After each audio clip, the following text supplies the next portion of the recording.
अगले अवतार में जब मेरा होगा तब तुम सबकी इच्छाएं पूरी हो जाएंगी। तो वो ऋषि लोग कोई गोपियों का, कोई गौओं का रूप धारण करके आए थे और वो भगवान श्री कृष्ण के साथ तदाकार हुए, आकर उनसे मिले। ऐसे नहीं थे, ऐसे भगवान मिलते हैं क्या जिनके पुण्य नहीं हो, जिन्होंने कभी अच्छे काम नहीं किए, हमारे जैसे खोटे जीव। भगवान मिलना इतना आसान है क्या? लेकिन उनकी तपस्या थी, वर्षों की, जन्मों की तपस्या थी, इसलिए भगवान उनको मिले। और अब जब भगवान श्री कृष्ण 7 वर्ष के हुए तो एक अद्भुत दृश्य देखा उन्होंने। सब घरों में तैयारी हो रही थी, पकवान बनाए जा रहे हैं, बड़ी अच्छी अच्छी खुशबू आ रही है। कन्हैया भी गया, यशोदा मैया, तो वो भी अपने एक अलग कमरे में नहा धोकर चौका वोका लगाकर, और किसी को अंदर घुसने नहीं दे रही थी। लाला लाला दूर, बाहर बाहर, अंदर मत आना। क्यों मैया, क्या हो गया? रोज तो तू मना नहीं करती, आज मना कर रही है? मैया खुशबू बहुत अच्छी आ रही, मुंह में पानी आ रहा है, कुछ खाने को देते।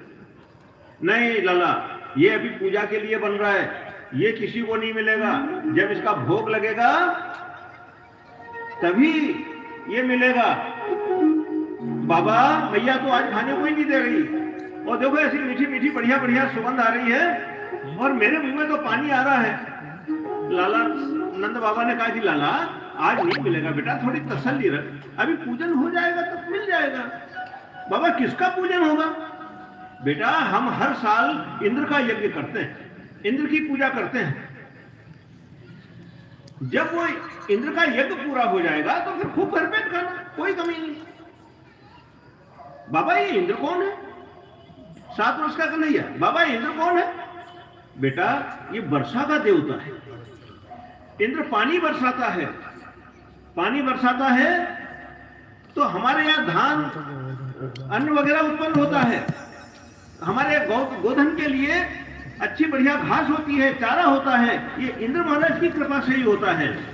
तो हम तो इंद्र का यज्ञ कर रहे हैं। बोले बाबा इंद्र का यज्ञ कर रहे हो तो इंद्र इतना बड़ा है? अरे बेटा इंद्र तो भगवान है, हम सबको वही जीवन देता है। कन्हैया ने कहा कि बाबा पूजा पाठ करो, वहां तक तो ठीक है, पर इंद्र को भगवान क्यों माने?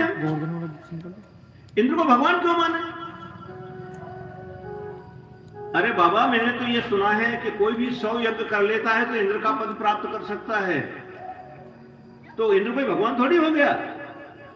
बाबा ने कहा लाला तू है तो जरा सा बातें बड़ी बड़ी करता है, पर हमारे यहाँ तो खानदान से, पुरखों से, जाने कब से इंद्र की ये पूजा होती चली आ रही है। अच्छा बाबा एक बात बताओ, यदि वो देवता है और तुम्हारे कई पुष्पों से उसकी पूजा होती आ रही है, उसने कभी दर्शन दिए? तुमने देखा? बोले देखा तो नहीं, तो फिर कहेगा भगवान जो दिखाई नहीं दे? मैं नहीं मानता कि वो भगवान है। अरे भगवान तो अपने ये गोवर्धन नाथ जी हैं, गिरिराज गोवर्धन, अपने गोवर्धन नाथ जी भगवान हैं। बाबा मेरी बात मानो, इनको भगवान मानो, पूजा करना है तो इनकी करो। ये चारों दिशाओं के देव हैं। पूरब में देखो तो जगन्नाथ जी मिलेंगे आपको, जाते ही हैं यात्रा के लिए पूर्व में जगन्नाथ जी, दक्षिण में चले जाओ तो रामेश्वर भगवान, पश्चिम में जाओ तो द्वारका, द्वारकानाथ, द्वारकाधीश, और उत्तर में जाए तो बद्रीनाथ। इन चारों के बीच में हमारे गोवर्धन नाथ, ये सबसे बड़े हैं। ये 4 दिशा संभालने वाले 4 नाथ हैं, हमारे गोवर्धन नाथ सबसे बड़े हैं, इनकी पूजा करना चाहिए। और बाबा ये सामने देखो, आप दर्शन करो। उनका बेटा ये तो गोवर्धन पर्वत है। बाबा पर्वत नहीं है, इनका आदि दैविक स्वरूप भी है, ये तो भौतिक स्वरूप है जो पत्थर आपको ये सब दिख रहे हैं। नंद बाबा की अकल घूम गई, ये बात कैसी करा? ये बात सच भी है। ये जिनका अभी मैंने उल्लेख किया था गोसाई विठलनाथ जी, एक दिन अपने प्रवचन में बोल रहे थे कि गिरिराज गोवर्धन दिव्य है, इनमें दूध के झरने बहते हैं, इनमें सोने चांदी की शिलाएं हैं, रत्न जड़े हुए हैं। तो एक भगत ने कहा कि बाबा हम तो नहीं मानते, आप इतनी गप्पे मत हाँका करो प्रवचन में। और कहा अच्छा ठीक है, कल जब भगवान का राजभोग हो उसके बाद मिलना मुझे।